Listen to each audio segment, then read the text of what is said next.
अस्सलाम वालेकुम नाज़रीन, साहिल न्यूज़ सां गॾु मां Nabeel Malhan Siraj Sahil news web TV channel बगन कश्मीर सां यकजहती तौर गवर्नमेंट बॉयज़ हाई स्कूल ऐं प्राइमरी स्कूल बगन जे सभी शहरनि शागिर्दनि उस्तादनि बगन शहर में रैली कढी। कश्मीर सां यकजहती लाइ निकतल रैली में सियासी समाजी सिविल सोसाइटी ऐं शहरनि वॾे अंग में शिरकत कई।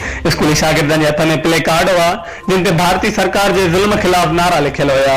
रैली में शरीक स्कूली ॿारनि जे कश्मीर जे आज़ाद ऐं भारतीय हुकूमत जे ज़ुल्म खिलाफ़ सख़्त नारेबाज़ी कंदे कश्मीर जे आज़ादी जो मुतालबो कयो। रैली शहर जो गश्त करण खां पोइ मेन चौक ते अॻवाननि रैली खे ख़िताब कयो। रिपोर्टर आदिम जानियार, साहिल न्यूज़ नेटवर्क बगन।